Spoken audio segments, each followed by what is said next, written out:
Pambira to si Wambol, oh. Pambira to, sabihin mo yung record ni Cabral parang sa ano lang, listahan lang sa kanto na walang kabagay-bagay. Ano pang ginagawa nyo dyan sa Senado? Ha? Ano pa hinihiring-hiring nyo dyan kung di pala kayo naniniwala sa mga ano? Pagka kayo yung sumasabit, mga barkada mo o tropa mo mga sumasabit, wala yan. Walang kwenta yan, di totoo yan. Pero yung mga haka-haka na itinuturo na iba, gusto nyo birahin, o yun ang tinitira nyo. Ha? Pambira kayo. Yung mga witness, yun ang kinukulong nyo. Inaasar nyo, sinisilipan nyo ng kung ano-ano. Bumaba ka na dyan, ikaw ang dapat ma-impeach sa pwesto mo.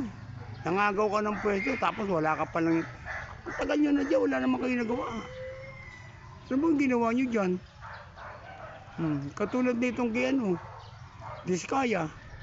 Tinuturo na lahat yung mga kongresista.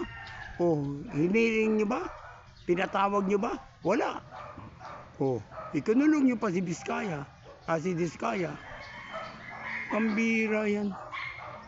Ano kaya itong gobyerno natin? Gobyerno ng mga bukok yata to. Gobyerno ng mga bangag. Maya naman kayo. Di ba? Sabi ng presidente nyo. Ng amo mo, bossing mo, mahiya naman kayo. Ayusin yung trabaho nyo. Mahiya kayo. Pambira yan. Pagka merong nagwi-witness, gagalit kayo. Kung ano-ano pinagsasabi, huwag ka na nga magpa-interview. Kasi yung mga sinasabi mo, akala mo, yung kasama mo na nakakadinig. Buong Pilipinas nakakadinig dyan. Nakikita yung mga walang kakalatoy-latoy na sinasabi mo. Pambira. Tumigil na kayo dyan, mag-resign ka na dyan. Hindi kayo bagay dyan, hindi ka naman nanalo, wala naman bumoto sa'yo, napunta ka dyan. Pambira. Maawa kayo. Ikaw ang sumisira sa Soto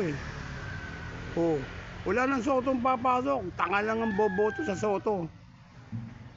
Yun ang sinasabi nila, di ba? Pagka bumoto ka pa dyan, bobo ka na. Hindi ka lang tanggong, agpa ka pa.